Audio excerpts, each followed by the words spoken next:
Menteri Keuangan Sri Mulyani Indrawati memastikan ekonomi nasional resmi resesi pada kuartal 3 pada 2020.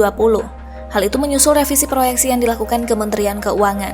Sri Mulyani mengatakan pihak Kementerian Keuangan melakukan update proyeksi perekonomian Indonesia untuk tahun 2020 secara keseluruhan menjadi minus 1,7% sampai minus 0,6%. Realisasi pertumbuhan ekonomi nasional pada kuartal 2 2020 minus 5,32%. Resesi akan terjadi jika pertumbuhan ekonomi nasional kembali negatif di kuartal berikutnya.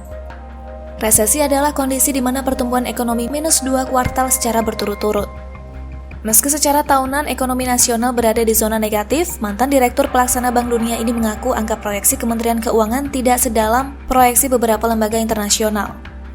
Seperti World Bank atau Bank Dunia berada di level 0%, IMF di level minus 0,3%, OECD di level minus 3,3%, ADB di level minus 1%, dan Bloomberg di level minus 1%.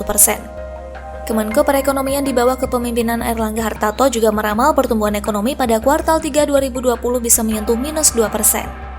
Deputi Bidang Koordinasi Ekonomi Makro dan Keuangan Kemenko Perekonomian Iskandar Simorangkir menjelaskan, sejumlah indikator menunjukkan pertumbuhan ekonomi masih akan mengalami kontraksi pada Juli hingga September. Iskandar pun menjelaskan kontraksi ekonomi pada kuartal 3 2020 tidak sedalam penurunan pada kuartal 2 2020 lalu. Pasalnya, meski sejumlah indikator belum membaik seperti kondisi normal, tapi lebih baik jika dibandingkan dari 3 bulan sebelumnya. Misalnya saja penjualan motor yang meningkat pada Agustus yang menunjukkan permintaan konsumen membaik. Berdasarkan data Gaikindo, penjualan mobil secara retail atau dari dealer ke konsumen pada Agustus sebanyak 37 ribuan unit.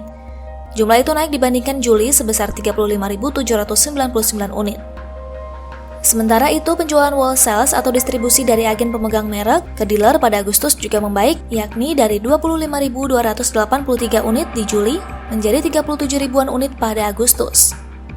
Penjualan retail juga membaik meskipun masih minus. Bank Indonesia mencatat pertumbuhan indeks penjualan real turun 12,3% secara tahunan pada Juli 2020.